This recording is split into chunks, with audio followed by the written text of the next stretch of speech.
Hey, everybody, and welcome back. This is Inside the Force.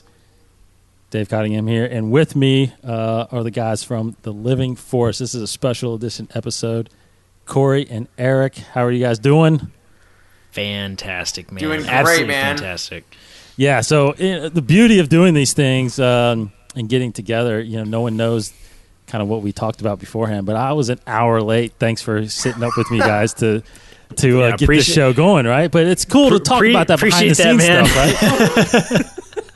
You got to know what makes the magic that you guys listen to every single week. It's right. Just tech errors. That's right. But listen, I told my wife that I had to go record a podcast. I didn't tell her that it was going to be a 1 hour podcast. So I think we're good. Okay, I think we're good. Perfect, right? So, yeah, I had I don't think he listens to this show, so I had an unexpected guest show up at my house. So I had to, entertain him for a little while longer before I kicked him out. Yep, understand. Well, you'll find out if he listens, I think, after this episode. Yeah, exactly. You'll get a text. Yeah, exactly. Exactly. Look, we want to, it's great to get on these shows together. I feel like I actually just did, I was a guest on another podcast just last week. Followers of the Force podcast. It was really good. Good conversation. So I really want to just dive in and start talking about that a little bit. Really about the fandom and about Celebration. Corey, we met at Celebration. We did. In Chicago. So talk about a little bit about your experience there. What were the most memorable stuff you ran into that week? Yeah, absolutely. My gosh, dude, I have so much to say about Celebration. Yeah, I know. We could only talk about that, but that's not fair because Eric didn't go like a loser. So yeah, thanks, dude. Yeah, I appreciate that. So Eric and I got my tickets for next year 40 minutes before you did. That's true. That's true. Yeah, okay. He did. So yeah, we'll come back around to that. So Eric bought tickets, actually. We both bought tickets. So it was kind of a last-minute thing, I think, last year. We didn't really talk about it that much on the Youtini team. So Youtini's pretty big. We have a decent-sized team. And we had kind of talked about maybe some of us would go to Celebration. It was really casual. And I think how much I hyped it up this year has made everyone want to go. So I think 45 to maybe more than that, 60-70% of our team bought tickets this year. So nice. 2020 is going to be sick. We're going to throw a big after party, so be sure to look out for that. Yes. We're going to have a big meetup, probably at a brewery or something like that. It's going to be a ton of fun. So we're going to pick some podcasts that we really like. Wink, wink, nudge, nudge. Yeah. And we'll probably do some live recording episodes. We'll have all the equipment there and everything. So, be on the lookout for that. But so Eric had tickets and flipping sold them.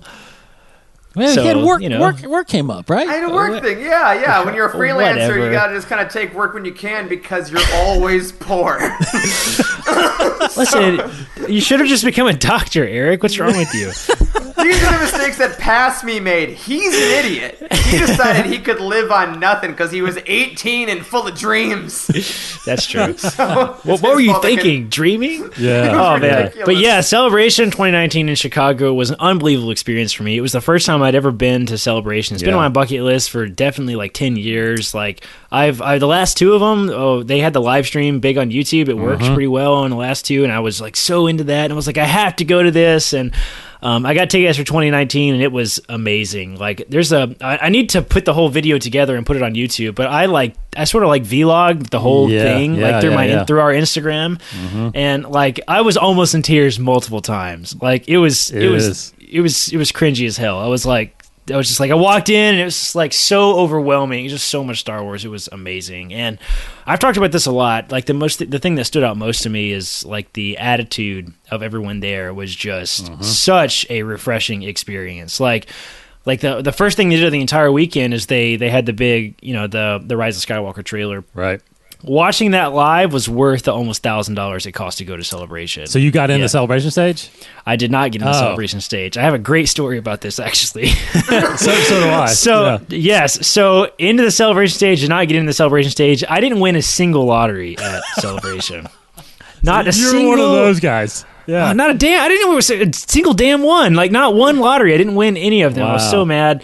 Okay, so me and my wife, she went with me. We got an Airbnb. We didn't stay in the hotel or anything, and we got. I was like, listen, let's try to I'm an idiot. I didn't know anything about Celebration. Let's try to beat the crowd, right? Okay, so we get there like 2.5 hours early, and the line is already out to the door. There's like 3,000 people in line already, and it's like 6 a.m. And I'm like, all right, well, that's out the window. So I guess we're just going to sit around for like 4 hours until this dang thing opens. So we like went upstairs, the upstairs area where like there's like the little seating area and stuff. And we just kind of hung out. We kind of planned out our day, what we were going to do and stuff. And I was like getting antsy because it was getting close to the time that they were going to open it. So I was like, I'm going to go downstairs.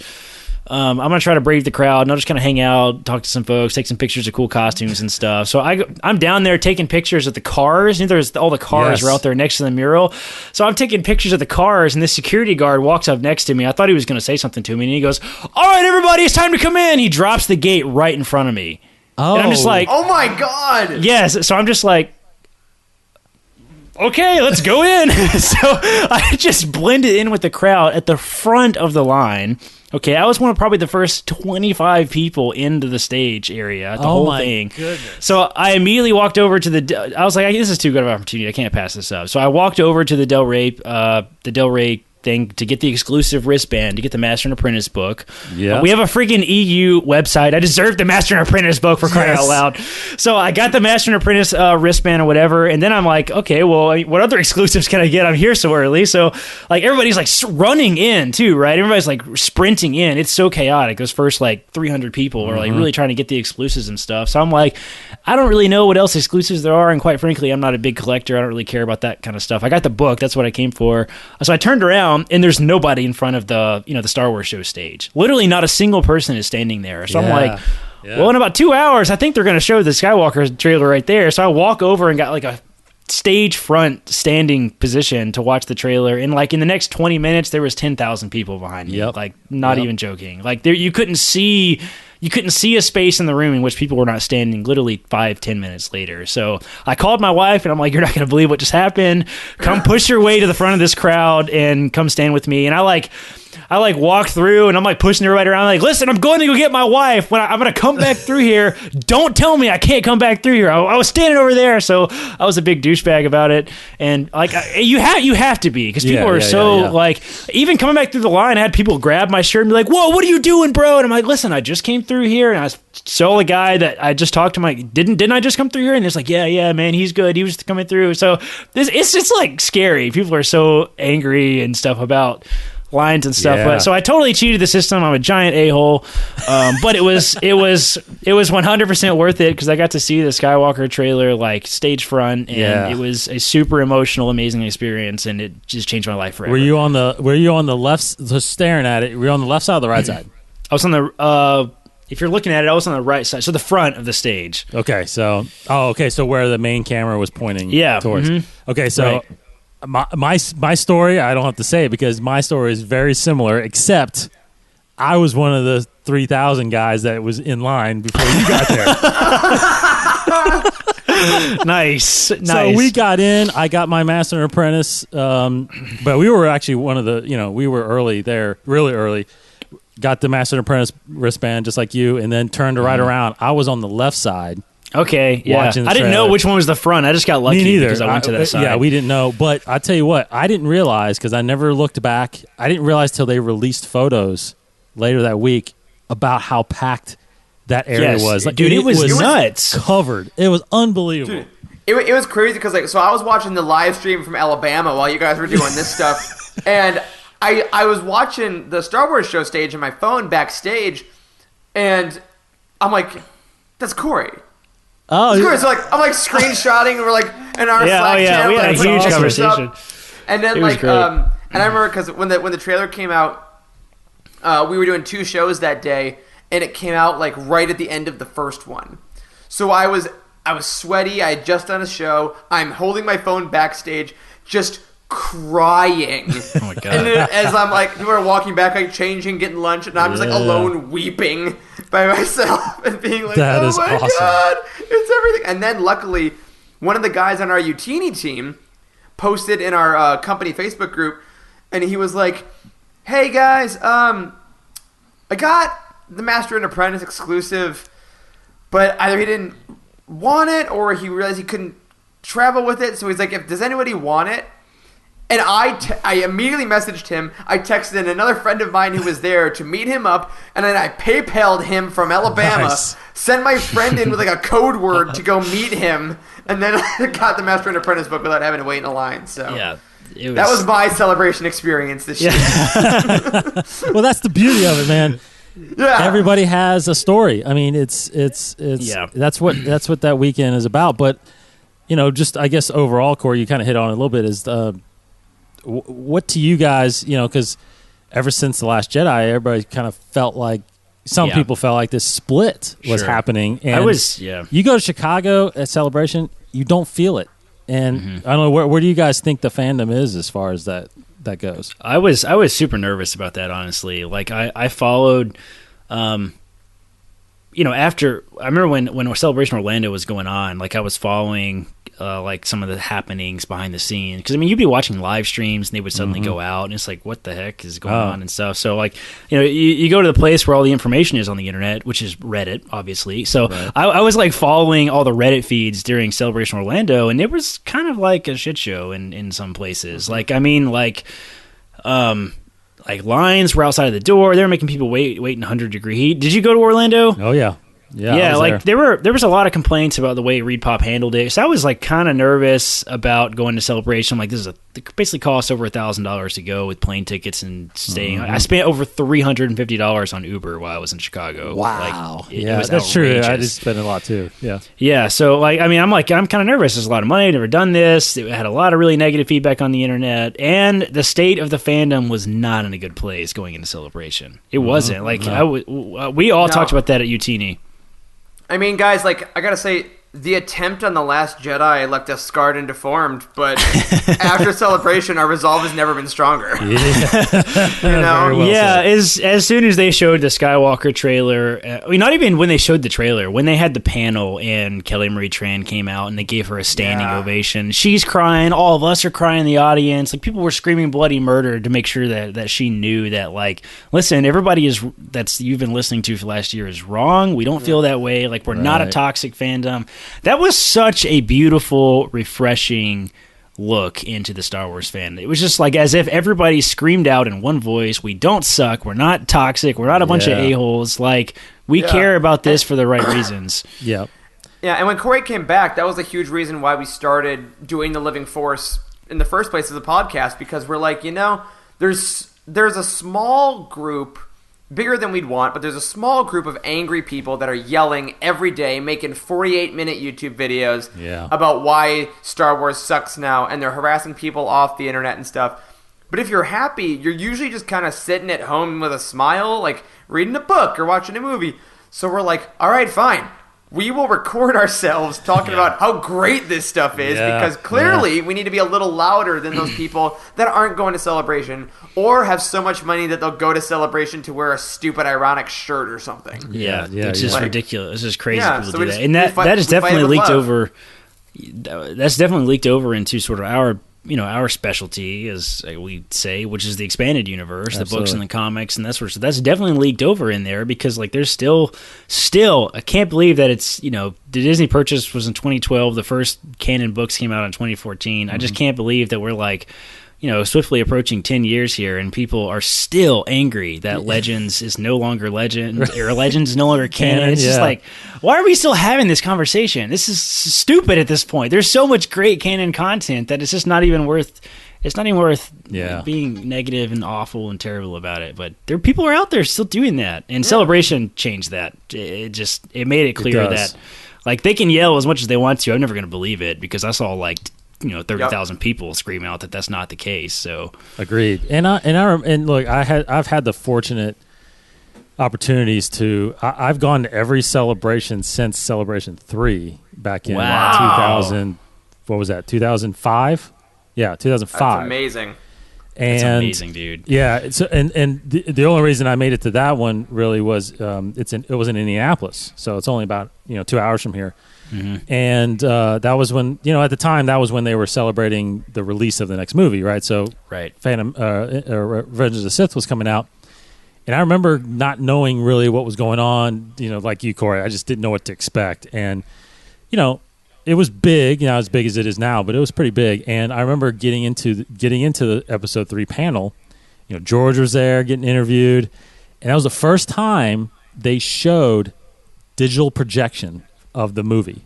They showed the opening scene of the movie where the the space battle, and I remember crying. I remember pissing my pants. I remember just like this is unbelievable. And there was the whole the whole prequels and It's Not My Star Wars and all this stuff. It was non-existent there. It was non-existent. People go to Celebration.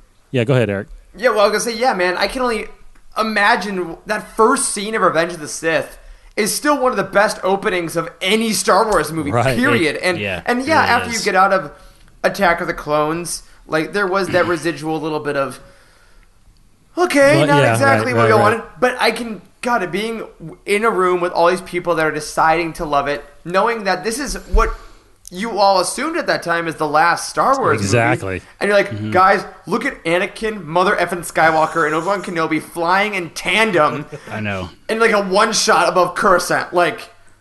It's epic. It's purely epic. This attitude is not going to last forever, too. I mean, it's not going to take long at all for, the kids that, were first getting into Star Wars that were 12, 13, 14, 15. When they're 18, they're going to be like, you guys suck. I don't know what you're talking about. That's right. It's so stupid that we look back on the people that were like, not by Star Wars when the prequels came out, like they're morons. And people are going to look back on the people that had to say about the sequels the same way, especially when Disney has got like 10 different live action TV shows out and all this stuff. It's this is a drop in the bucket, these movies are. And it's just crazy that you can look in the marvelous smoky eyes of Oscar Isaac and tell me that's not for you? How dare you? How dare you? That's right. Yeah. Oh, man. So what, tell me what, this is good because we're talking about prequels and new trilogy and stuff. What era of the 3 Star Wars, trilogies do you guys gravitate more towards? Toot all of them, man. I mean, yeah. I'll yes, all. I think lately I've been more sequel trilogy, because it's cliche. Grew up with the original trilogy, watched prequels as a kid. I was born in '91, so it was perfect Jar Jar time. Yeah. And then the sequel trilogy, though, has been the ones that I've seen the most. I saw Force Awakens 8 times in the theaters. I saw Last Jedi 7, and it became my way to relax from the world. And also, I really love just the pure movie making of them is astounding. Some of those shots in The Last Jedi are just breathtaking, and I love the new characters. I love just the vast difference in storytelling. I mean, don't get me wrong. I'll watch any Star Wars movie you put on. Yeah, you give it to me. But if I'm just walking around one day, around the apartment, and I want to throw one on, more than likely, I'm doing Force Awakens. I'm doing Last Jedi. That's super interesting. Or I'm doing Solo. That's really the one I've been rewatching the most lately. Nice. Give me all that. Hashtag make Solo 2 happen. Yeah, that's right. All that. Yeah. As a Disney Plus TV series. That's right. Yes. That's right. 8 episodes for Crimson Dawn. Do it. It's right there. Yeah. So we just interviewed Lacey. Lacey from Resistance. Oh, yeah. That's right. Yeah. We just interviewed Lacey from Resistance Broadcast. Whatever day that was. That episode's going live, I think, next week on our show. So go check that out if you're listening. So we interviewed her, and she's who started that whole Make Solo 2 hashtag. Nice. Yeah, so we had to talk to her about what it was like to sort of live through that. I mean, she got retweeted by Ron Howard and stuff. So yeah, it was crazy. Sure. So that's a hard question to answer for me because I have such a different angle, such a different lens in which I look through all the different films at this point. Look at all the books behind me. There's so much Star Wars now that it's not just Revenge of the Sith. It's Revenge of the Sith plus the novelization now. So it's not just the Phantom Menace. It's Phantom Menace plus the Master and Apprentice book and the Darth Plagueis book. It's just so many. Right. It's just so much stuff. So I just look at them all through a different lens, and I love all the films. I have different task that I use them all for. It's really weird. So if I have massive insomnia, I will watch one of the original movies because I've seen them so many hundreds of times that it's like putting my brain on a record player and I can just fall asleep to The Empire Strikes Back. Like just because I can see it in my head when I close my eyes. It's beautiful. But if I just want to watch a movie, I'll probably pick up the prequels because I haven't seen them nearly as much as I have the original series, but I grew up with them. But the new trilogy is a whole other thing by itself. It's like if I want to watch, like Eric said, good cinematic movie, if I'm in the mood for just something like that, then that's what I'll pick up. Rogue One is my favorite film, like by far. So, I'm actually with you. That's my favorite now. Is it really? It's so good. It's so good. Freaking awesome, man. It's like the perfect nostalgia value of the original series, but like good graphics. But from the moment they go to Scarif till the end is like some of the best that Star Wars gets. Yeah, it really I is. love. Jeddah too is fascinating. Her first run in with Baze and Chirrut. It's. That whole discussion, about the wills and the kyber crystal. I mean, it's just all good. It's so and that's good. where I'm at. I have come to. It's crazy because I was born when Star Wars came out. I was born in '77, so obviously everybody's like, "Oh, you need to, you got to be original trilogy," and of course I am. But I actually am a huge fan of the era of the prequels. Now, maybe not the prequels themselves, because they're lower on my list, but. That whole era is, and it really heightened with the Clone Wars series. Like the Clone Wars series was so good. Yeah. So happy that it's coming back. Like that was, if you hear our show, and I tell the Casey, my co-host, all the time, like, there's one thing that always just got under my skin was that they never finished that series. Yeah. And the fact that they're doing that, it's like I cannot wait for that to come out. But the whole era of Jedi, and that's what's really, and to be honest, I do love where they're going with the sequel trilogy, but. My biggest disappointment is that the Jedi didn't actually return.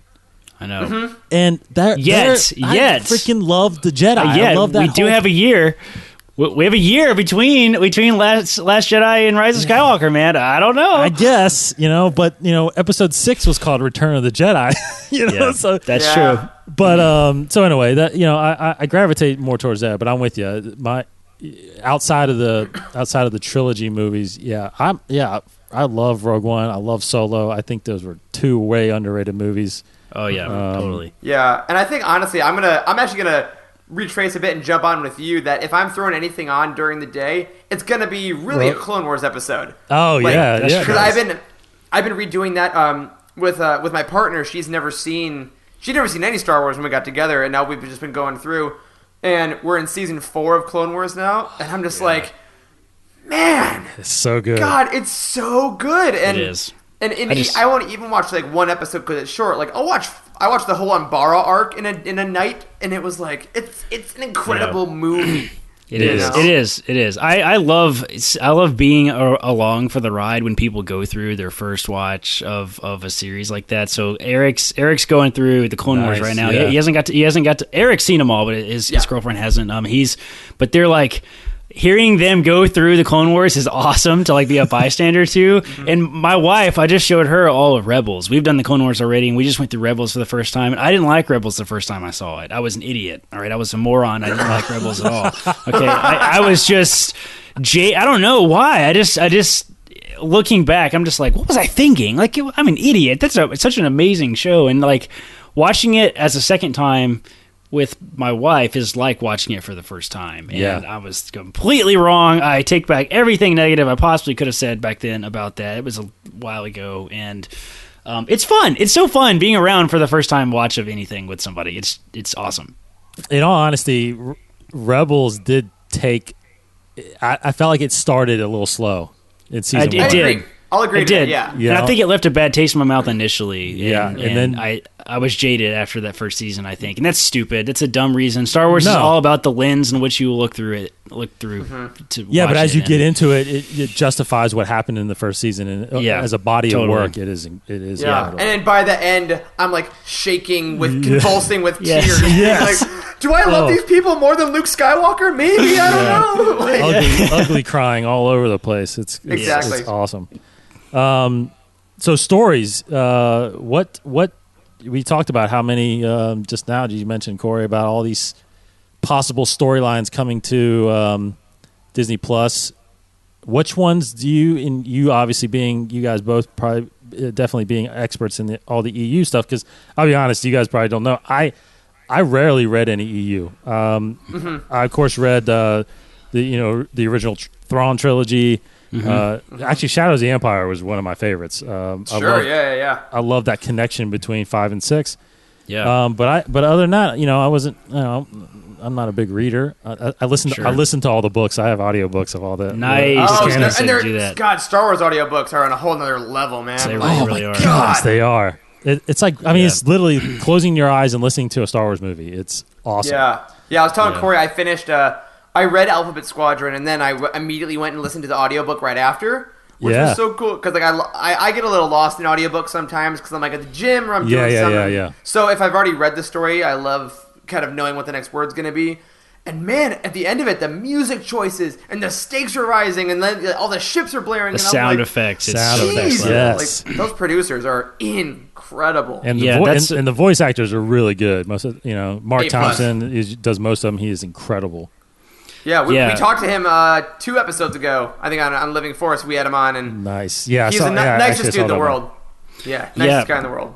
Yeah, that's a great plug for the Star Wars like audiobooks in general. Like if you're not a reader, because we hear that all the time. We're big EU people. That's kind of Youtini's thing, which we can kind of go into here shortly. But I mean, if you're not a big reader, because a lot of people say that, if you're not a big reader, the audiobooks, man, are really next level. An Audible subscription is awesome. You can get your first book for free. That's right. By signing up for the trial. And I think it's like $15. You can go every other month. And a little known fact that nobody knows about with Audible is you can return any book. Even if you've already finished a book, you can contact their customer support and say, hey, I want to return this book, and they'll do it, no questions asked. It's actually in the fine print at Audible. What? Nobody knows you can do this. You have to have an active subscription, but you kind of do have unlimited credits. You do. You do have unlimited based on how it works. Even though they only give you 2 a month, if you return books after you finish them, you have unlimited credits. That's how the legalities of audiobooks have to work. It's just they don't advertise that for obvious reasons. Yeah, right.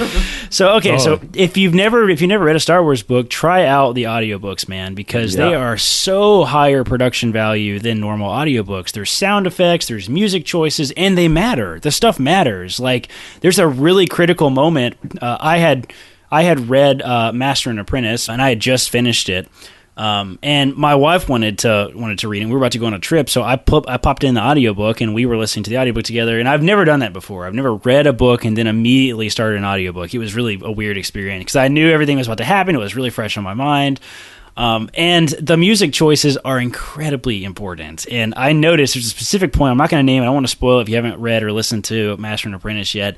There's a specific point in the story in which a character who has some questionable motives at times is speaking, and the evil emperor music quietly starts to play in the background. And it kind of rises a little bit, and it's that evil sort of like Sith, like heavy, deep, resonating music. And I'm like, ooh, I know what this means. I can't say anything. I don't think she noticed, but this is really important. It's like it's foreshadowing into what's about to happen like several chapters later, and that kind of stuff is awesome, and it really gives a really great experience, and all of the big new stuff is available in audiobook format. Check it out if you've never read a Star Wars book. I highly recommend it. Yes. And one thing I do, and this is a little bit of an inside thing, I guess, kind of what you're saying, because you don't have to because I'm only in there for Star Wars. Like, I don't listen to any other books besides Star Wars. Sure. So because of the gap, you can actually turn your subscription off. Yeah, exactly. If you want.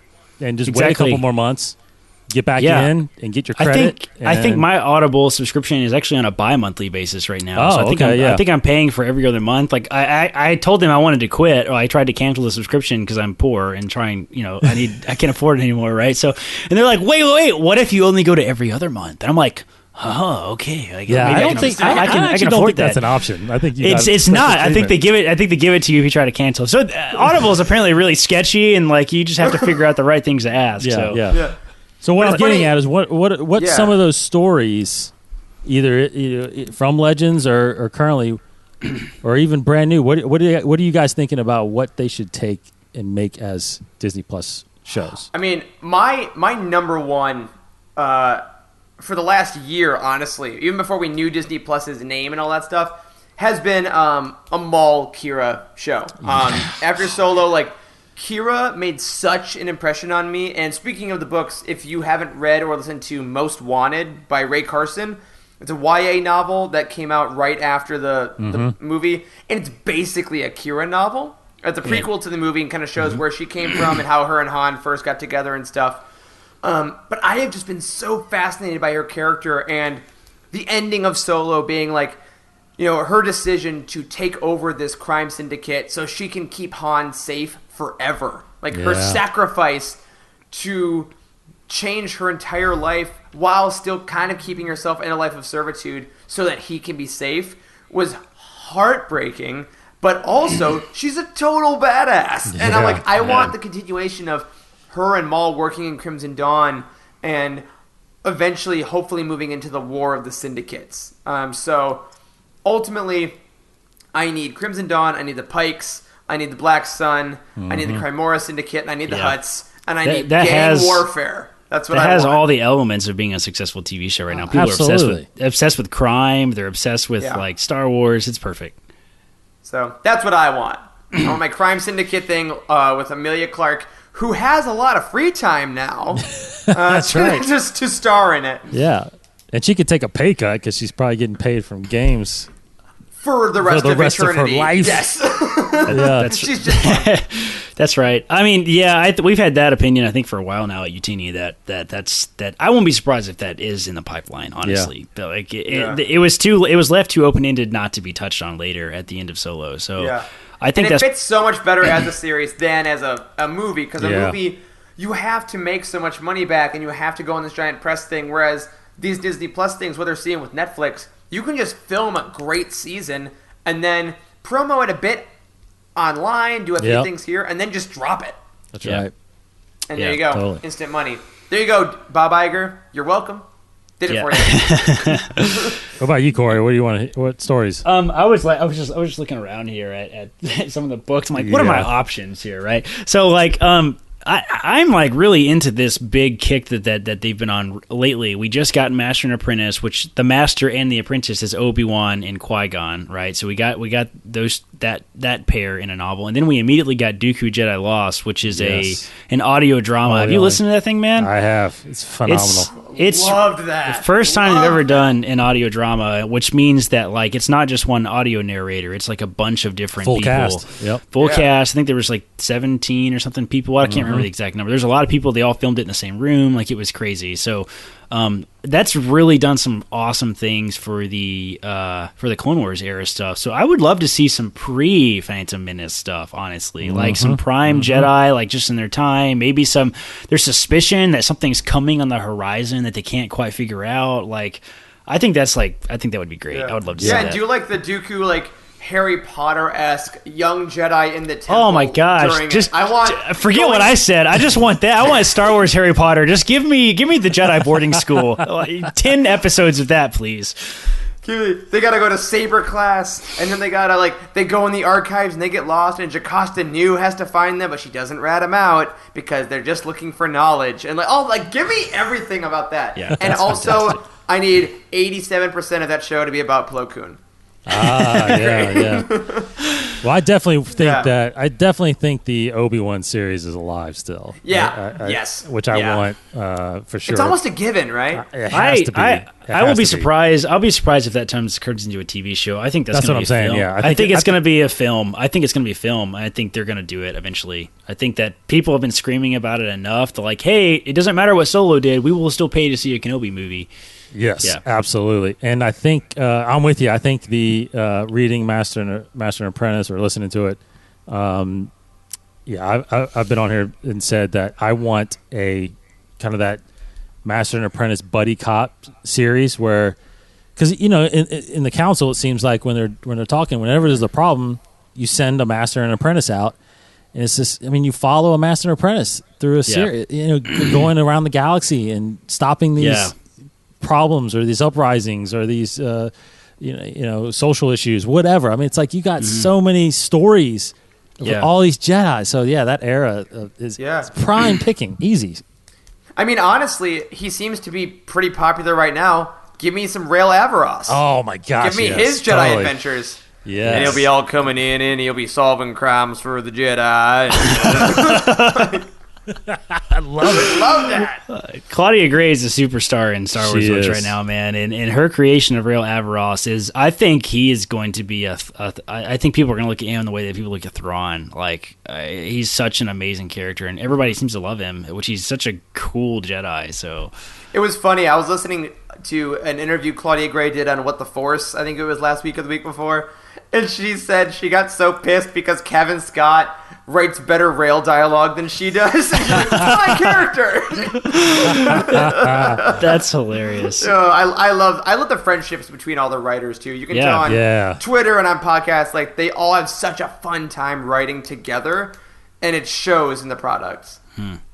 So what you mentioned, Claudia? That was actually one of my questions on here. Is your all's favorite authors out there? Claudia is up there, obviously. That's a hard one. So Claudia Gray, it's. I don't know about favorite authors. Do we even differ on that, Eric? I don't know. I don't know if I could really name my favorite authors. We have so many fantastic authors. Yeah. I think what I go by is who's the author that if there's an announcement, whatever the subject matter is, I'm the most excited because of the author's name. Because I think there are definitely... Exactly.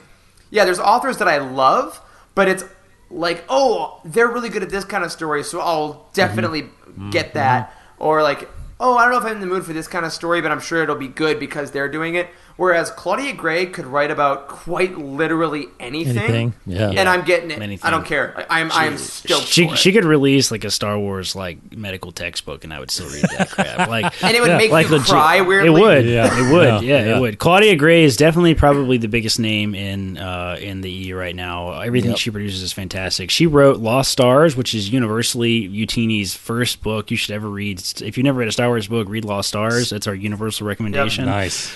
Yes. That's by Claudia Gray. Other big authors I really still love, throwback to Legends and a couple of canon books, is James Luceno. He's still one of my favorite. Awesome. Yes. He wrote Darth Plagueis. I don't recommend you read a James Luceno book if you've never read a Star Wars book. They're very dense. They're very technical. A lot of people like read Darth Plagueis first because it's got such a fantastic reputation, and like it's a little dense of a book, I think, to read initially. I always start my conversations with this because Youtini's all about trying to get people into the books and stuff. James Luceno is great. He wrote Tarkin too, and Tarkin's one of my favorites. Tarkin's great. Is one of my favorites in the new canon. Yes. So Luceno's great. Kevin Scott is coming. You just wait. Kevin Scott wrote Dooku Jedi Lost, and I think if they turn him loose on a novel, he loves audio dramas. We got to interview him, and he seems to really be into the audio drama thing. But if he ever releases a book, you keep your eyes on it, man, because it's going to be really, really good. He's a fantastic author. Yeah, and I think we got a lot of people that are just on the cusp because they're also bringing in so many new authors. Like, that's right. All the Journey to the Episode 9 books are all new authers. Right. Okay. So I'm really excited for. I mean, they're bringing in people of different genders, nationalities, sexual orientations, gender. Like, they're just going for it, and because they're really going for the Star Wars is for everyone, and we're getting all these cool new voices that you wouldn't have gotten 5, 10, 15 years ago. Right. And it's kind of cool to see what everyone's bringing to the table. Like, I'm finding myself liking books that may be about dudes, but female authors tend to write them better for me. Like, I love the A.C. Crispin novels for Legends, and didn't realize it's a woman writing Han Solo. I love Ray Carson writing Han Solo in Most Wanted. I love Mur Lafferty writing Han Solo in the novelization. Like, there's a whole camp of people that are just writing really cool stories. Yes. But, yeah, Claudia Gray, though. Claudia Gray. So, look, no matter how much we love Star Wars, there's obviously something maybe we don't like. So, not to put you on the spot, well, what's not that great in the novel world to you guys? Well, that question's not that great. I mean, can I go there? So, funny story. Well, I'm not going to edit it out, so I might as well just answer it. Yes. Amazing. So it has become an enormous, long-running joke at Youtini how much the founder of Youtini, Dr. Corey Helton, hates the book I, Jedi and the character Corran Horn. With a fiery rage. With a fiery rage. And this all spawned because we were all hanging out in Slack one time. We're all over the world. I think Youtini is represented in 3 or 4 different countries now. We're in like all over the U.S., every time zone in the U.S. So I think we have about 30 people now, and every once in a while we'll get on a huge kick. Somebody will be watching a Star Wars movie and like jump in Slack and have something really smart alecky to say, and everybody just gets in, and like Slack is funny. It says several people are typing, like if more than people. So like you can usually see like Facebook, it's got the little dots. I've used it for work. Yeah, like several people are typing. You always know crap's about to get real when several people are typing. It's always funny. So we were on one of those kicks one time. I was watching, I think it was actually on May 4th. I think we were doing a viewing of yeah, that's what it was. Was it the New Hope Day? Yes, we did our synchronized viewing of A New Hope. That's what it was. Okay, so we're all drinking, obviously. And Dr. Corey Helton, I'm always going to refer to myself as Doctor in the third person. You paid a lot of money to become that, so. That's right. So I was maybe having a little bit too much fun, and I had a bit of a drunken rant about how much Corin Horn was, and I quote, a big old bitch. And so Corin Horn is he's a character that was I think he was created in the X-Wing series, I'm pretty sure, and he was a Jedi. He was in Rogue Squadron. He was kind of an okay character. The book I, Jedi is incredibly controversial. It's one of the only Star Wars books entirely in the first person, like legit, grammatically correct in the first person. The entire book is, and it's kind of a struggle to read from that angle and listen to. Yes, it's painful. And Corin comes across as such a whiny little baby in that book. And I don't even remember what I said, but it apparently left a giant lasting impression on everybody at Youtini. To the point where now, whenever any of us are in a bookstore and you see I, Jedi, you got to take a picture and throw it in Slack and tag Corey in it. It always happens. It never fails. That is great. So so I, Jedi. Go ahead. Yeah, like I say, for me, I'm newer to to Star Wars books on the whole. Like I didn't read a ton when I was a kid in Legends. I'm mostly new canon, so I don't have quite the labored history that Corey does. But my controversial opinion, honestly, is I am not the biggest fan of Timothy Zahn. Like I respect everything that he creates. I respect kind of like the importance and grandioseness of it, but like the original Thrawn trilogy, when I read it, I'm like, this is good, but Thrawn can do anything, and that's kind of not that interesting story-wise, and I feel like Zahn is always kind of showing how smart he is by like, you're not going to guess the ending of my book. Just wait about 450 pages. But it has sort of had the opposite effect now at this point, though, because because we know that about him now. It's like watching Sherlock Holmes. Like we know he's going to figure it out, right? Exactly. So I'm like Thrawn, like with Thrawn Alliances specifically was probably the hardest new canon book I got through, because Thrawn would be so intelligent and so mouthy to Darth frickin' Vader. Yeah. And I'm like, Vader should kill you at any moment, and the only reason he's not is because the character's creator is writing the book. so it's a little bit of that untouchable bit to it. Again, I think the first Thrawn canon novel is tremendous because Thrawn is he has some weaknesses. He's younger. One of the best probably canon novels. Yes, period. absolutely, because he's vulnerable. In the top 5 probably. Yeah, and you see him grow into this master tactician, and I love that because I'm more of a character-focused person than plot, so I want to see that growth. But sometimes I think the Legend of Zahn, no pun intended, gets a little too in the way of the stories themselves. Right.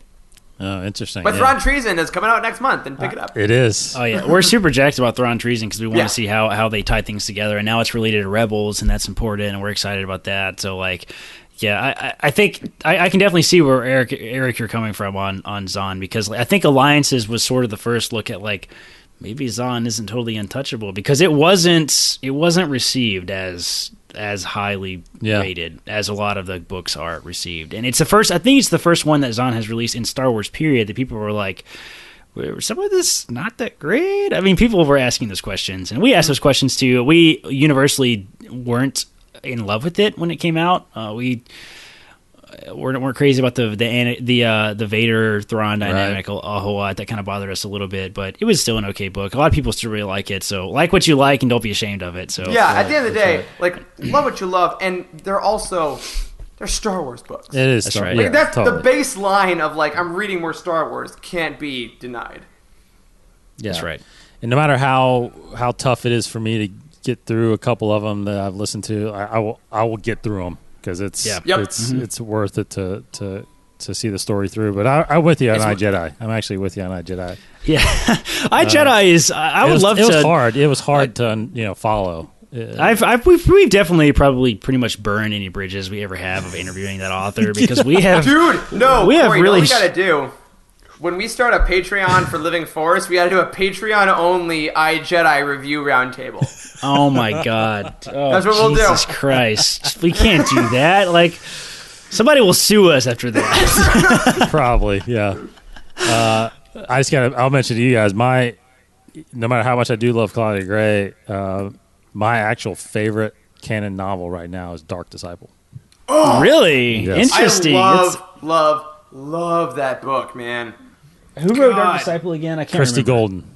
Christy Golden. Okay. She's done some other stuff, too. What's something else she's done? She did Inferno Squad. That's right. Inferno Squad. That's right. Yes. Yeah. Yep, and I think she did a Legends book or two, maybe like with some of the last ones. Did she? A few. She might have. She's done those two canon ones so far. Yeah. But man, that book took Asajj Ventress and moved it into one of my favorite characters. So how did you feel about Asajj and Dooku as in Dooku Jedi Lost, the audio drama, compared to the Asajj in Dark Disciple? Because both of those were very much Asajj books. They were, and that surprised me whenever I was listening to the Dooku how much Asajj was in that book, and it did throw me off a little bit because the introduction of the whole inner voice and her Jedi Master, that was a little different for me. I think knowing where she goes, it was fun to see a little bit more of her beginnings. Mm-hmm. But in the end, I mean, I think as you look at that Dooku book, and then you get through the Clone Wars, and then ultimately what happens in Dark Disciple, it's just an incredible story arc for one of the unknown characters. I mean, think about it. Unless you're into that, the novels and the Clone Wars, I mean, not many people even know who she is. Yeah, no. I mean, right. It is. But she is so important, especially what happens with her and Ahsoka. And what threw me off about Dark Disciple was how much what all the stuff that Quinlan Voss went through. I mean, that is just while we're pitching TV shows we want. How about a Quinlan Voss and Rael Averross team up? Talking about that. God. Talking about the buddy cop show, man. That would be an amazing pair for the buddy cop show. They'd be drunk all the time. They would just be wrecking things. It's just Star Wars. It's just Rael and Quinlan just having sex with all these Twi'leks and like all this. It just completely goes off the rails. They're just like doing drugs and like death sticks everywhere. It's like, what is happening? The Jedi Council calls him in and they like flick him off like as they're on their way out of the council chamber. Yeah, it would be R-rated Star Wars. We just went there. That was probably not appropriate. But No. It happens. Also, I gotta say one thing about Dark Disciple, aside from the drug-addled binges that unfortunately don't happen in that book. For anyone listening, no, sorry to ruin it. I don't know how we got on that. Those are actually Clone Wars episodes. Exactly. One thing I love about Dark Disciple is that it touches on something we're kind of obsessed with on the Living Force, which is the fall of the Jedi and the vulnerabilities of the Jedi Council, because the whole purpose of that book lies on the fact that the Jedi Council is ordering an assassination of a former master and member of the Council. Yeah. And it shows just how far they've fallen. And you can't read that book and not think that's the final nail in the coffin. Yeah. And I think that's such a bold stance to take. And Corey, to go back to your earlier point about the Disney Plus series you want, the pre-Phantom Menace stuff would be so interesting because I want to see all those little cards being put into the house. I want to see everything being slowly built up when we know it's going to fall, because there's always that level of tension and fear. Yeah. I just think Asajj, looking back at the Dooku book is, just it makes you wonder.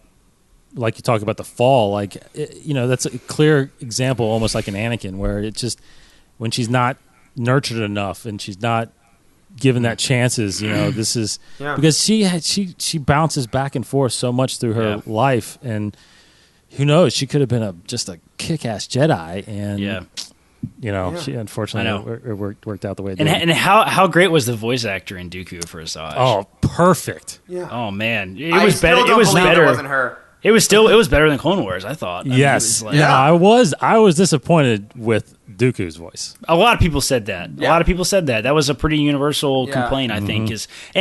My comeback to that is I was too initially, and Star Wars is all about the lens in which you look through it. Yeah. My comeback to that is like, different mediums are different art forms, and you have to come to appreciate different mediums entirely. And it's really challenging to do with something like Star Wars when we have characters like Christopher Lee, who are actors and have done lots of other stuff. It's really hard not to picture that person in your mind. Harrison Ford is Han Solo. You know what I mean? So sure. you put Alden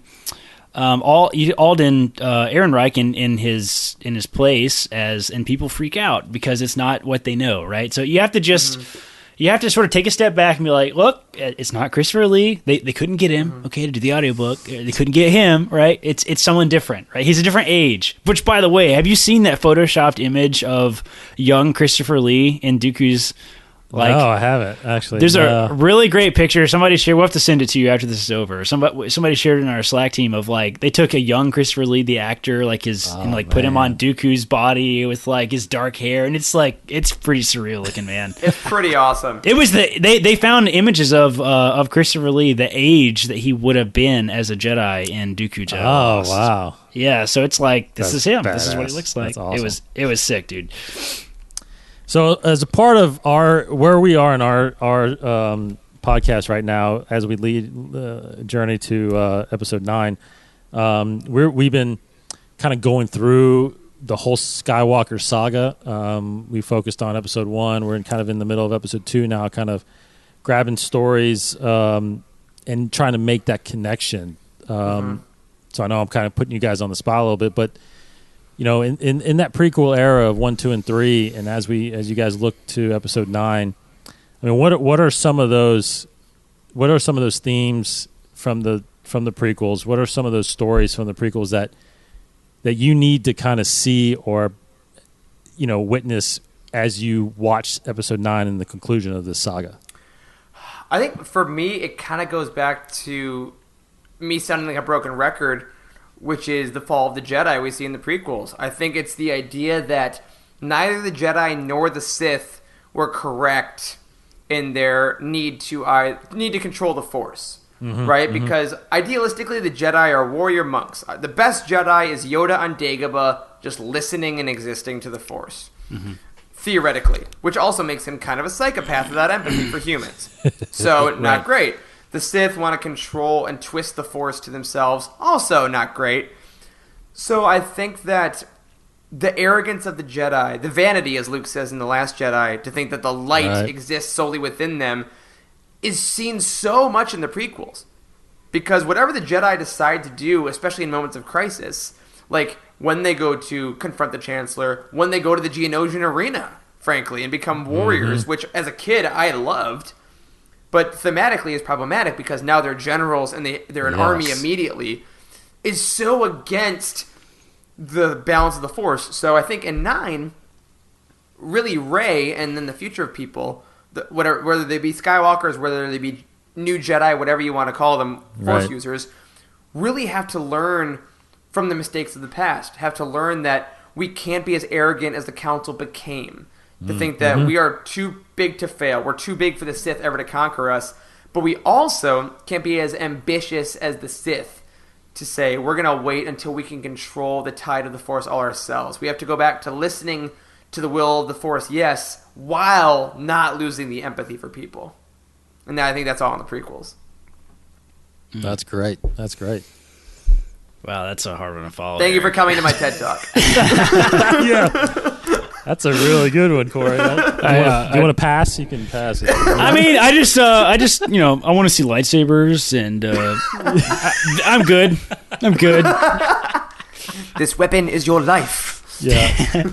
No, my thing has always been because I still think that this prequel era, no matter what with Sith, Jedi, it's still centered around the Chosen One prophecy.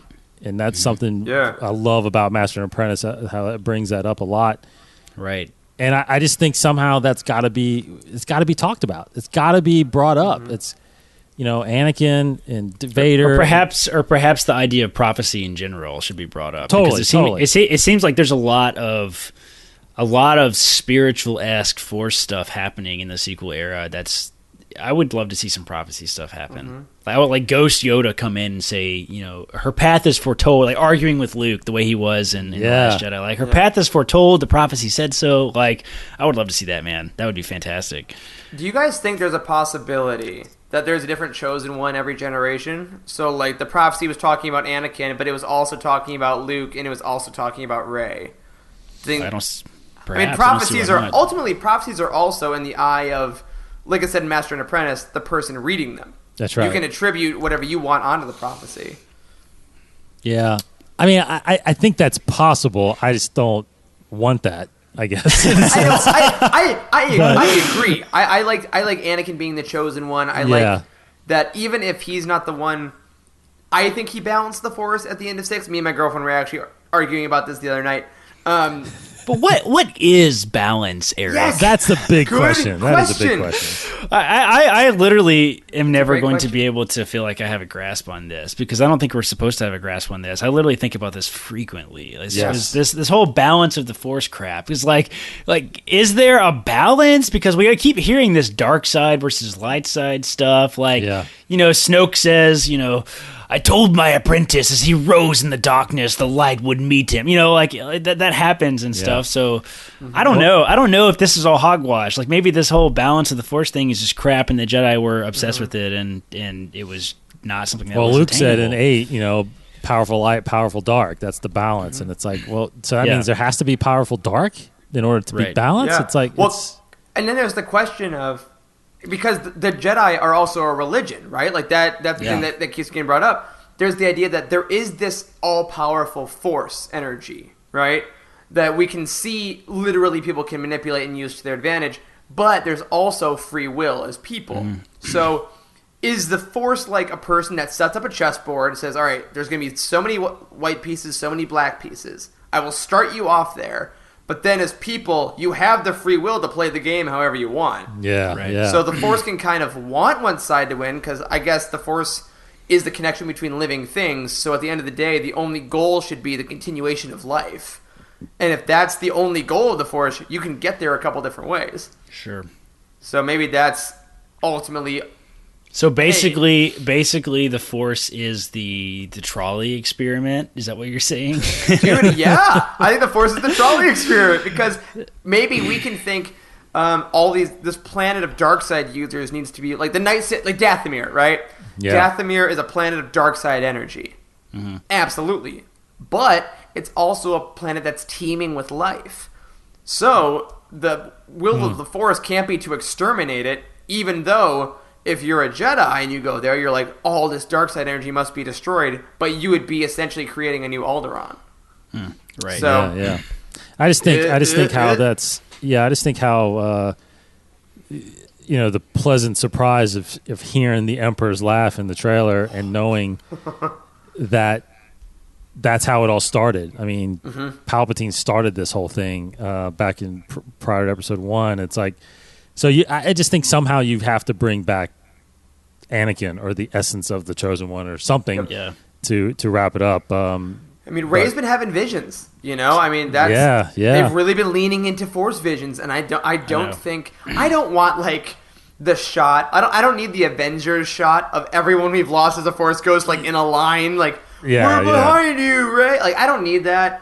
But I don't mind her like going into the spirit realm, like going into a world between worlds-esque place where she can actually commune with some some ancient Jedi and some ancient teachings, and maybe also some ancient Sith, like to really learn for herself what she wants. Yeah, the spiritual exploration of the Force is so important, and I would love to see some more of that. Her questioning the morality of everything, because she's figured it out now. Like, it's been a while, and she knows her place in all of this, right? Yeah, I want to see what she does with the Force now that she knows her place in it. Well, she's jumping TIE fighters, bro. So did you all hear about that theory where that's how the Emperor is back? He's flying the TIE fighter? No. No. That would actually be pretty badass. But he is in the world between worlds.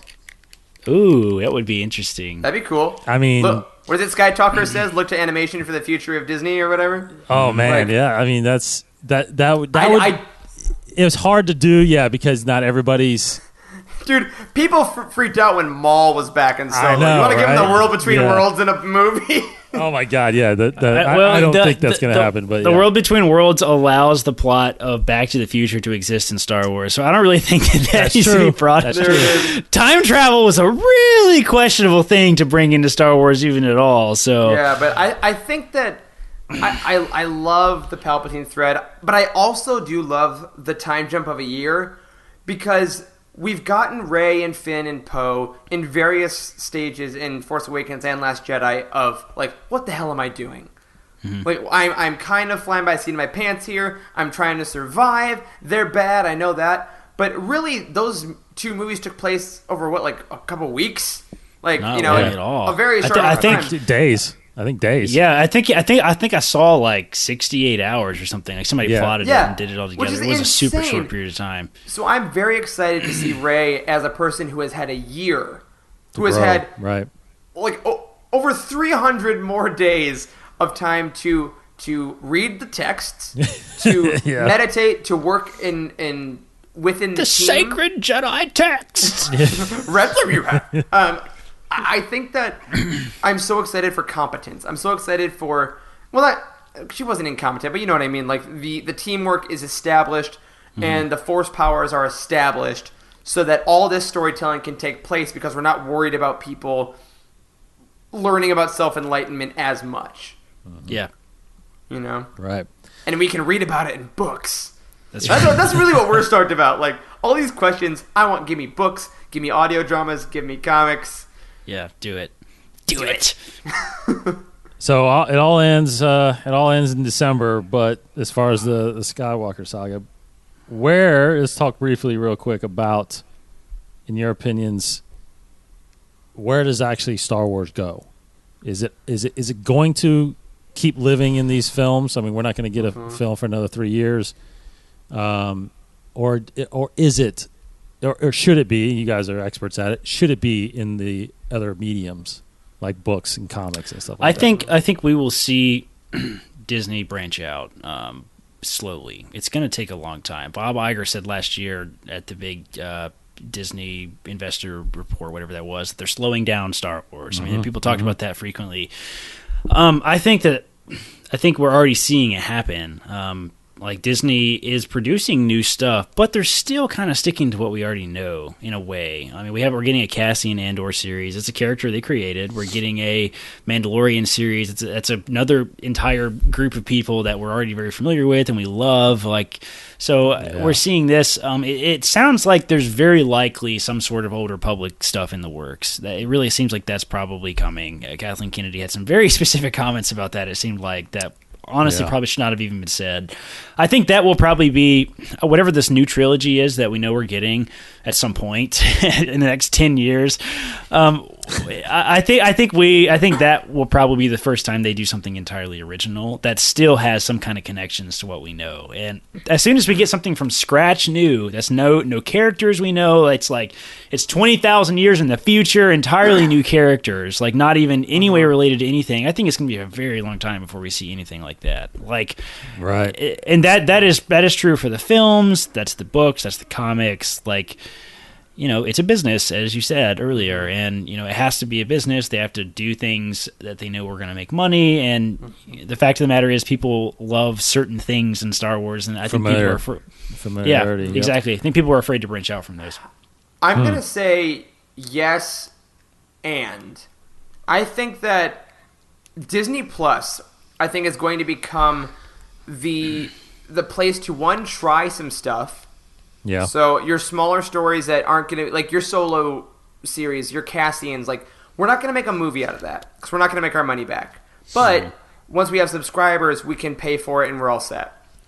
Yeah, perhaps, but I mean, they still are costing a flipping fortune. Oh yeah, I mean, The Mandalorian is a bigger budget than Game of Thrones. Oh, did, exactly, so. and they're going to get, they're fine. My hot take is that Disney's got a lot of money, but I think that. If only it were that simple. Right, exactly. Disney Plus, I hope, is going to become the thing for fans like us. For fans that I want my smaller stories about this character. I want my explorations of this thing. Kind of, I've read the Legends books, or I'm more interested in the lore. That's what Disney Plus is going to be about. And I do think they're going to eventually make original films on Disney Plus as well, kind of like what Netflix is doing. So, not your huge blockbusters, but like your Kenobi film I could see being on Disney Plus as a film. Yeah, right. That's an interesting idea, a film. Yeah, whereas I think that the theatrical releases... Yes, Old Republic, I think, for Benioff and Weiss. I think that's coming. But I think Ryan Johnson... if they don't pull them from the films entirely after season 8 of Game of Thrones. No one's safe. True. Yeah. No one's safe. No one is safe, no. But Ryan Johnson has talked about repeatedly that he wants to go into parts unknown, and I think that's really smart for the films, like in theatrical release, because ultimately they're going to set their expectations a lot lower. You're never going to hit the height of Episode 9 money. Whatever that's going to make, you're never going to hit that again. And you got to kind of accept that, which is fine. I mean, it's been 30, how many years are we at? 40? 40 plus. 40 plus years now. Like, come on. Like, that's. I don't think we're going to get. We've been working on it for 40 years. Like, I don't think that's going to happen. Yeah, same thing with Endgame. Like, you're never going to hit that money height, which is fine. I think that the new Star Wars films should be something totally brand new in theaters, because that's where you're going to get your casual fans. That's where you're going to get your kids that have never seen Star Wars before, but their parents want to take them to the movies. Give them new characters for them that we can also love, like the sequel trilogy did, and show that like Rey, Finn, Rose, all these people are super popular with like especially a younger generation because they're still going to the movies while we're watching Netflix and we're chilling at home. Yeah. So I think that's where we'll see the divide happen. And there's going to be, there's always going to be books. There's always going to be comics. There's always going to be that kind of media. Yeah. So I think that'll stay relatively consistent.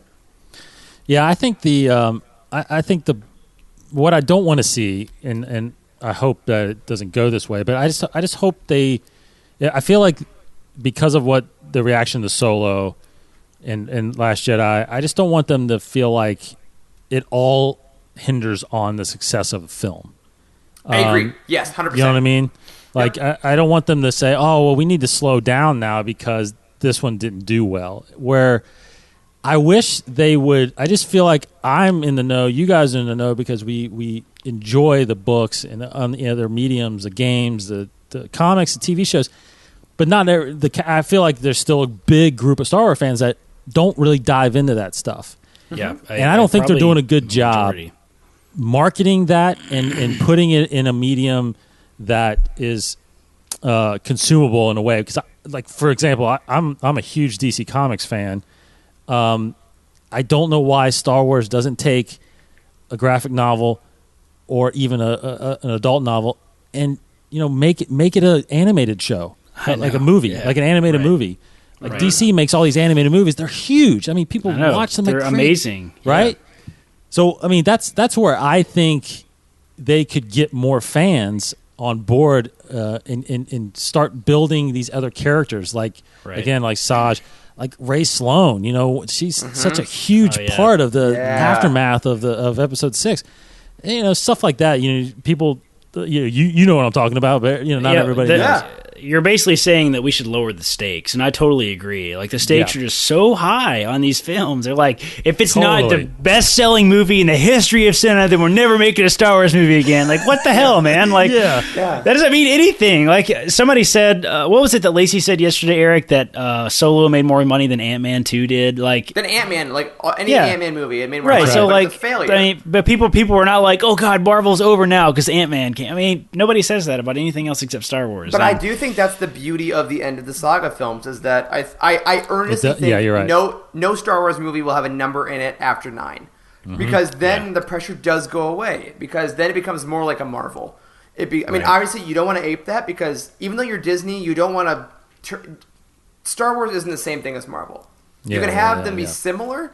We really shouldn't compare them as much as we do. No, we should. They're really not in any way similar. Yeah, I think the only thing I want to take is that, like you were saying, there needs to be less stakes by putting more eggs in more baskets, which is why we have the Lego Freemaker Adventures for little kids. You have Resistance for younger kids. You have Clone Wars coming back for the teens to adults. You have Mandalorian that's going to be for adults. You have Cassian that'll be a little more mature spy stuff.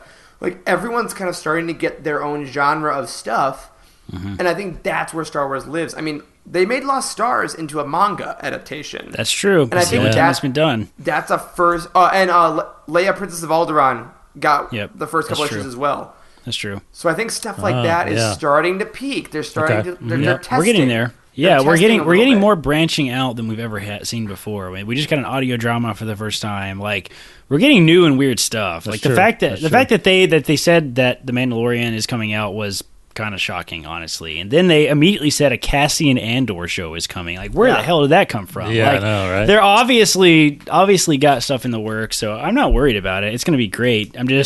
I'm ready to swing all the way back to your question. I am ready to see some big branches, but I think it's still going to be a while. I think it's still going to be a good while before we see huge branches, even with TV shows and all that coming down the pipeline. Yeah, and it's down to folks like us to keep talking about it, because, I mean, honestly, that's the cliche of it, is that both on podcasts, on air, on Twitter, and to our friends in everyday life. I mean, whenever I'm reading, I'm like, all right, hey, you see me reading, you ask me about it?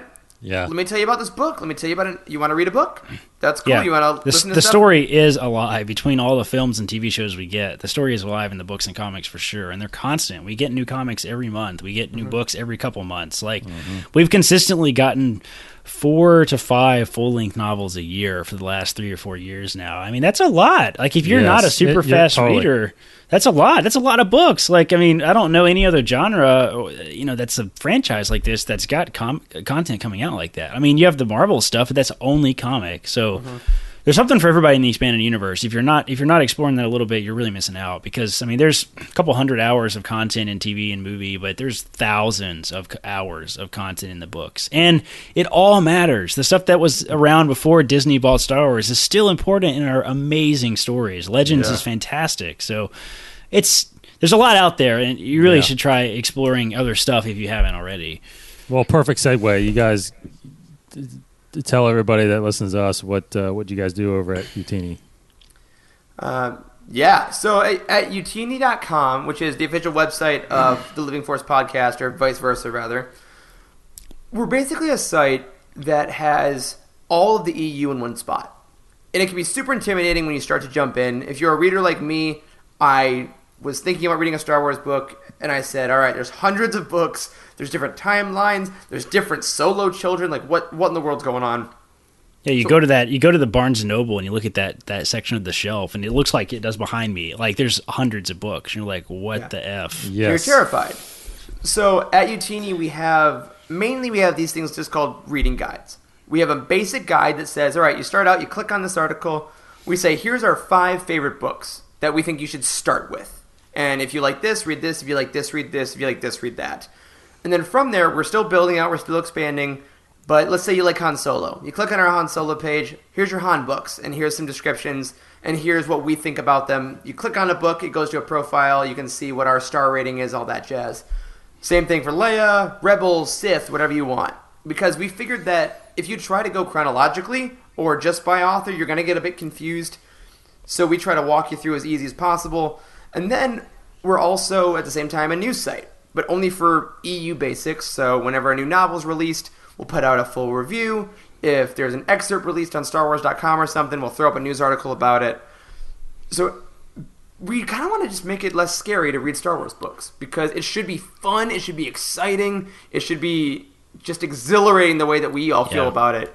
So if you go every hero has a guide. All right, Luke Skywalker has got Yoda. All right, Rey has Luke. She had Han. Yeah, she has a guide. Right, everybody has a guide. Okay, so that's kind of our goal, is to be your guide to the expanded universe. So the website is, like Eric said, we have these really sweet guides. Like, a lot of people, I think, make the mistake of trying to read chronologically or by publishing order, are kind of the two big ways we see things read. And there's a lot of books to do that with, and quite frankly, if you stick to an order like that, you're really just giving yourself arbitrary rules to read something that's fun. And read what you like and start with some of the best stuff, and that's what we believe at Youtini. So let us be your your cool older brother, your cool uncle that knows about Star Wars books, right? That's what we want to do. So the website has got really sweet timelines. It's got all these guides. Check it out. We just want to make it easier to get into the books and comics. Yeah, and I was going to say one thing about the timelines you mentioned. We have both a canon and a Legends timeline.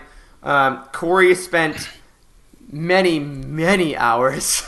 I think maybe I logged 400 to 500 hours building those timelines.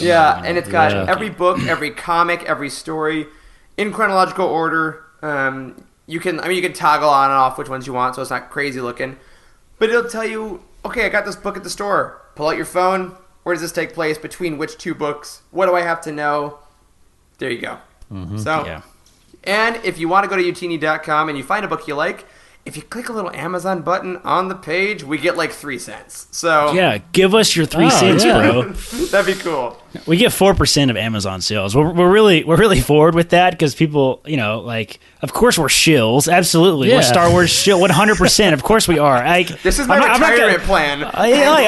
We have a Star Wars podcast. I have a Star Wars website. I'm a doctor in my real life, and I built all this crap for fun. I'm a shill. Okay, fine, whatever. Listen, we did all this work. We did all this work. All right, give us the 4% of your book sale. That's all I'm asking for. Jeez. It's like a $7.99 mass market paperback. I know. We make like 30 cents on it. So so we're really forward about that in our podcast as well as the website. If you want to buy a book, it would help us out a little bit. Help us pay for the website. Corey, I'm going to get on there, and I'm going to buy iJedi just for you. Oh my God! Well, at least if you're gonna buy iJedi, at least I'm gonna make 4% off of it. So exactly right. And to any listener, if you do that, if you buy iJedi through Youtini, take a picture of your order and tweet it at us at Living Force Pod, and we will retweet every single one. Don't do that. Don't make me talk about iJedi more. It's so bad. Oh my God, Michael Stackpole's gonna get an email about all these iJedi sales. Like, what in the world? I might just buy like 10 of them and send them to you. So, funny story about that. So this is legitimately a great story. Yeah, what is it was Thrawn Alliance. That's what it was. So Thrawn Alliance has had a really cool Denver Comic-Con edition cover, right? It had this really sweet thing with I think I have it actually. That was San Diego. Wasn't it San Diego? I thought it was. No, I think it was Denver. So it's really glary. So it's got Thrawn and Anakin on it. It's a really cool cover. The young version. So Rick on our team, a good friend of mine, and he's on the team. He's one of our writers. He knows how much I hate iJedi. So he got a copy of this book, and he texted me. He was like, "Listen, man, I just got a copy of this book. I'll sell it to you for what I paid for it if you want." I'm like, "Yes, that's awesome. These are collectors, right? I want these books and stuff." So he sends me the book, and Rick is known for being like kind of crazy about like his care of his books. Like, he's like a collector. I mean, look, it's got this like plastic cover on it. Like, he puts on all his books. It's a little OCD and probably pathological, but that's a whole other issue.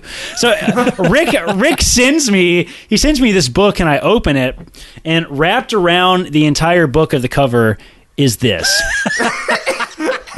It's the cover of iJedi for you listening. Rick took and made a Rick works for a printing company. He took a professional like image of the cover of iJedi and printed a special book wrap. So when I got the book, I thought 100% this whole thing was a giant joke, and he was just doing all this to send me a cover of iJedi. Because when I opened it, it looked like iJedi. I mean, it looks just like it is the cover of the book. So I'm like, Rick, you son of a bitch! You sent me this freaking book after making me pay you money and everything. Like, what the hell, man? I opened it up, and it is actually the book. Though it was just covered and stuff, but. It's like I'm never gonna live this down. Never ever gonna live this down. It was tremendous. And now, like, we are thinking about doing a Secret Santa for our Youtini family this year. And Corey, you are going to be so easy to shop for. I'm just saying, how many versions of this can we find? Is there an Etsy store that will like crochet it or something?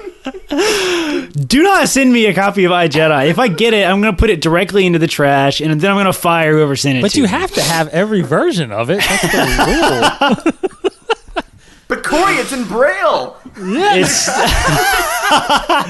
I might just download the audiobook and send it to you. Oh, Jesus, don't do that. That's great. No, I'll confess, everybody listening, Youtini.com. It's a beautiful site. The one part I actually go to a lot is actually the upcoming releases. I can never find a good site that just has the Star Wars. I just want to know when is something coming out. When do I need to think about it and put it in my cart and buy it? And this is a great great schedule there. Thanks. We really appreciate that a lot, man. We really care about that too, and like we really try to do our best to keep those things updated. It's a lot of work to really stay on top of this stuff because we joke a lot at Youtini about like as good of a job as the marketing department at like Del Rey and LucasArts or Lucasfilm does in regards to their books. Like they're like not that great about really being really forward about when stuff is coming and how to buy it. It's kind of annoying, honestly. So it's a lot of work to like kind of really keep on top of those things, and they change, and you have to know when they're changing. So we have people that literally on a weekly basis like will look up every single book that's on that page and make sure that nothing has changed. And it's a ton of work, and we just want to provide something cool to the community. So we do all that for free. Just give us your 4%. 4%, guys. For the low price of 4%. 4% of whatever you do. That is awesome. Well, last thing for me, and again, I don't want to put you guys on the spot, but I asked this of every guest that I have on the show for the first time. Sure. Because I'm always thrilled to figure out the answer is you got to rank the films for me. Oh my God! Oh great! Oh man! Got to rank the films for me.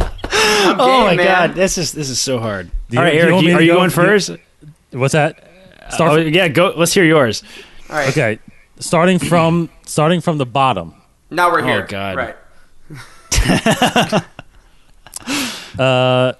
My bottom is Attack of the Clones. Okay. Then Phantom Menace. Mm-hmm. Then The Last Jedi.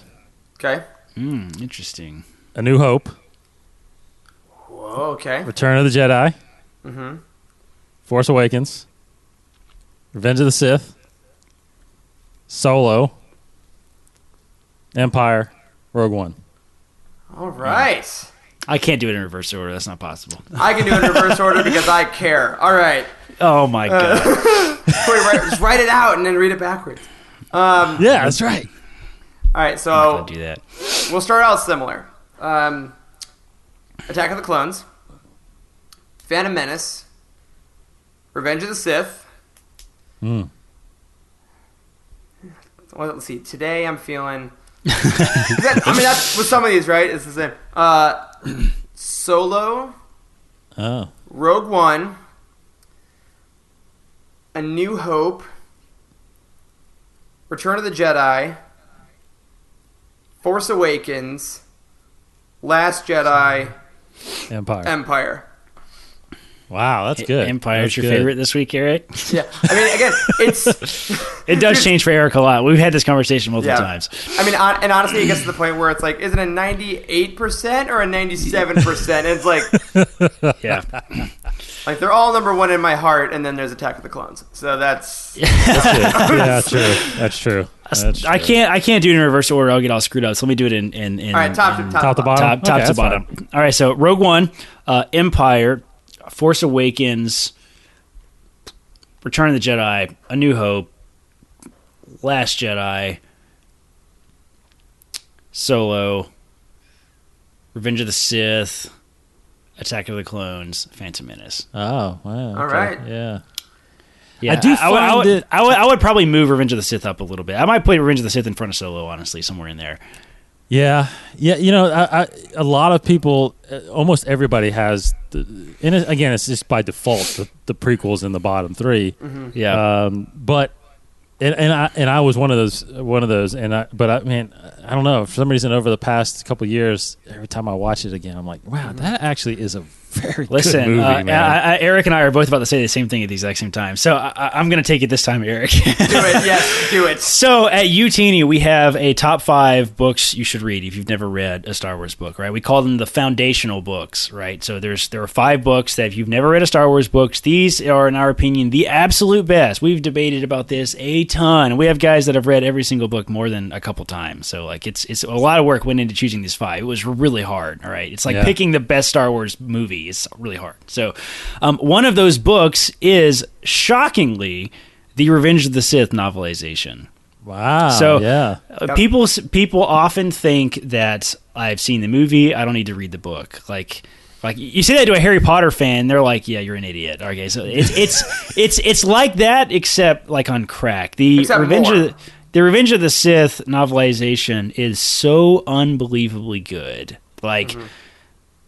It's just next level. You get completely into Anakin's head. You completely understand the just absolute passion he has for Padme and the absolute fear he has of losing her, and it really gets into the grip he feels on his soul and his torn between the Jedi and politics and democracy and his wife. Like it's done so beautifully. You can't.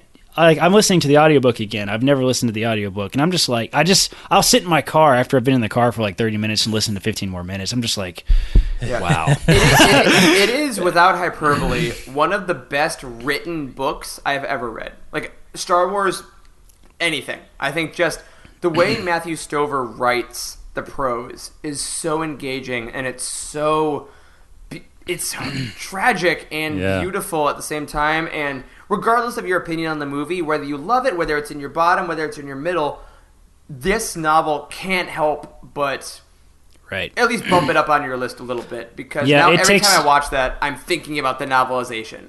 Yeah, that's what I was going to say too, is it takes any of the flaws that you get from a movie-making perspective, the dialogue that was kind of choppy, the pace of the film, it takes all of those things that irritate lots of people about the prequels and just like wipes them away. And after you read or listen to the Revenge of the Sith novelization, you're never going to be able to watch the movie the same, because it makes every decision Anakin makes so much more important. It makes the Clone Wars, the TV show, so much more important. And the book does honestly probably more for the expanded universe than I think any other book that's been written so far, and it's a film novelization. Like that's it's high praise, but it's so weird that none of the other novelizations are like this. There's some good ones, but this one is different.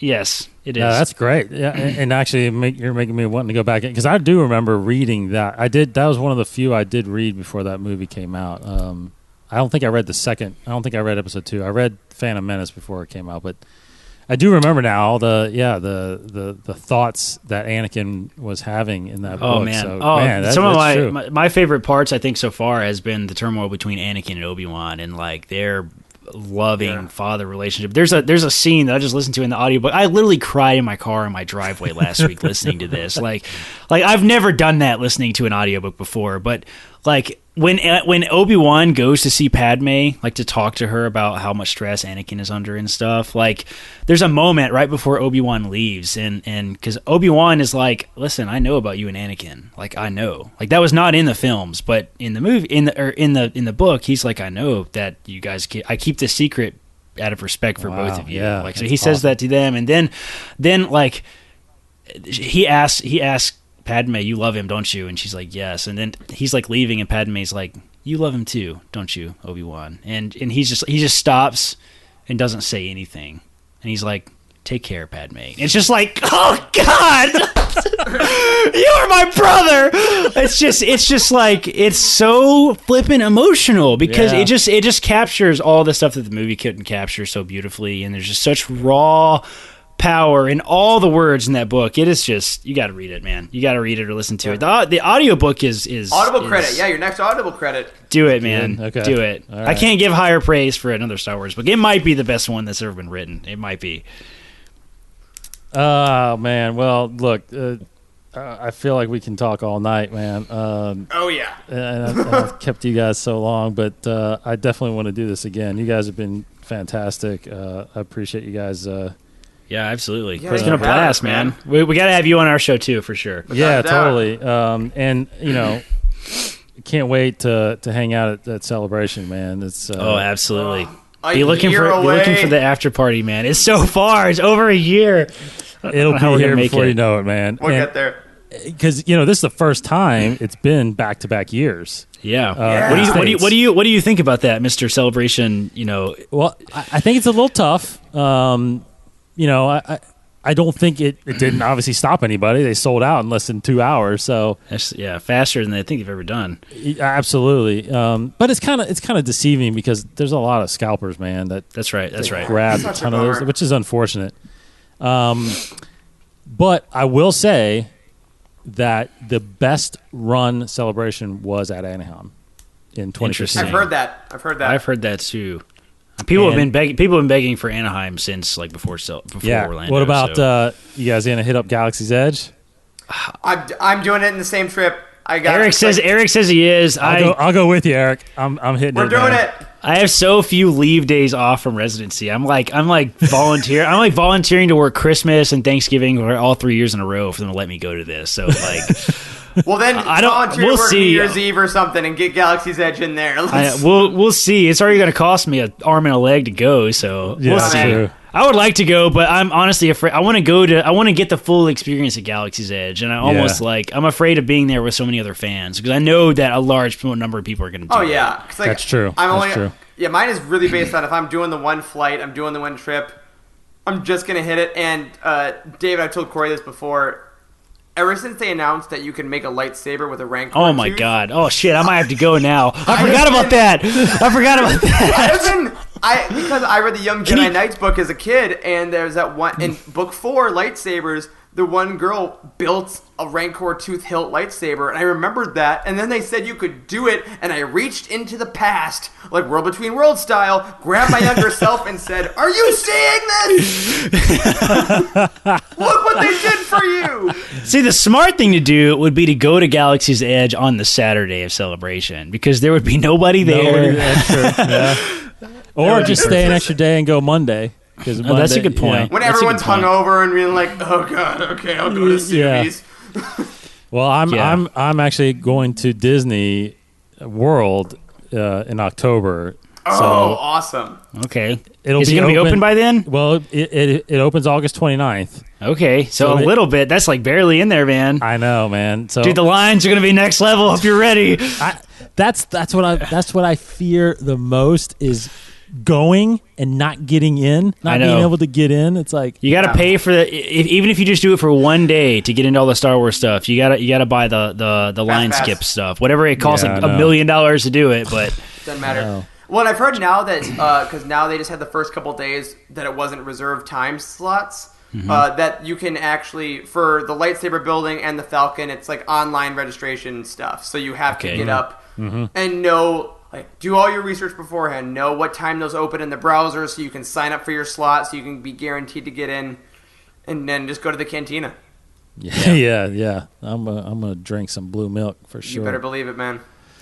Well, guys, again, thanks for joining me and talking Star Wars. It's always great to get together with everybody that's got like minds and just that love. I mean, it's part of it. I mean, you guys kept saying it. It's like it's a complete passion project that we do, and we thank everybody that listens to us. And I mean, it's just this is great. It's just great to connect. And thanks, Corey, for coming and talking to us. Yeah, you guys were cool. We didn't talk about that at all. Actually, we all met at Celebration. There was a big podcast meetup at the hotel across the street from Celebration. It was really an unofficial thing, and like all the big all the community was there. It was great, and huge. We were new still, and like Youtini has only been around a couple years, and we were getting ready to launch a podcast. So I just like walked around and introduced myself, and there were these goofy guys sitting close to the bar with these colored shirts on, just kind of like sitting around talking. I was like, these guys look pretty cool. I guess I'll go say hello. And we ended up talking for like 30 minutes. And, totally. And it was super cool. I was like, we got to meet these. This is actually one of the shirts. Yeah, it is. I thought it was. Yeah. I thought it was. Yeah, you guys had those colored shirts. I kept talking about that because I lost. You guys gave me a card or something. Yeah. I don't know what you gave me, but I lost it. I couldn't find it. So I was like harassing my team. I was like, the guys with the shirts, the colored shirts. They're like, what the hell are you talking about, man? I'm just like, I met them. They had the shirts. Find a photo of them in the shirts. And believe it or not, that's how I found you guys. I did. I found pictures of all the podcasts on the podcast stage of Celebration. Yeah. And I found a picture of you guys in those goofy rainbow shirts. And I was like, that's them. That's the one. Just the shirts. I think that's what I posted. It was the lightsaber colors. It was perfect, man. But it was just like, it was so color coordinated. It was fantastic. We actually said that when we put them on. We're like, dude, should we actually wear the colored ones? Well, it looks great, man. The black ones, It looks great. Now I associate that with your show, and that's who you are now. So we got to up our shirt game. We got a year to figure out our shirt game, dude. That's right. Yes, that's right. Well, I'll send you some colored shirts. Please do, man. I want purple for the purple lightsaber. Okay. Yeah, purple one there. Yeah, we got purple, blue, red. Yeah, green. Okay. Perfect. So everybody go to youtini.com. It's the Living Force podcast. Subscribe to that wherever you guys listen to podcasts. Some great guys there. So appreciate it, guys. Let's talk soon. Let's not let too much time go by. We definitely ain't going to wait till Celebration. Let's keep the discussions going. We got some, like you said, we got some great content coming. I mean, Disney Plus launches in November. Yeah. Mandalorian's going to be all the talk leading up to episode 9. I mean, it's just... How are we gonna have any free time in November? Because we get Mandalorian, we get the new Clone Wars season, and we get Jedi Fallen Order. No Clone Wars. We're not getting Clone Wars at launch. Oh, when is that? They haven't said yet. Next year. Oh, okay. So I was confused. We get a book the week before. We get a book. That's what I'm thinking. And the game, and Mandalorian, and a second book, all within 2 weeks. Yes. I'm just not going to go to work, and they're probably going to fire me, but that's okay. Probably, yeah. I tell you what you should do. Well, Corey, we could talk about it later. But I'm the chief operating officer of this company. I run a production company here in Kentucky, and every Star Wars movie we've done, the last 4, come out, we rent the entire theater. Snap! So if you want to come up. I think that needs to happen. Oh my God! That might need to happen. It's only like 20 of us in a whole theater that we watch. Really? Watch the movie, yeah. Holy crap, dude! That might have to happen. Eric, how far away are you from Kentucky? Yeah, you're only about 5.5 hours, right? Come on down. Charles, our other co-host, he couldn't be here tonight, but Charles is in Charlotte, North Carolina, so he could. That's about the same distance, I think. As Chicago. So perfect, gentlemen, get here. I'll save a seat for you. You guys could. Sounds good, man. It's gonna be freaking awesome. That's amazing. What a time to be alive. What a time. Again, thanks guys so much. This has been fun. This has been really, really fun. So thanks everybody for listening. I'll close it out for Eric and for Corey. Thank you very much, guys. Thanks a lot. May the force be with you.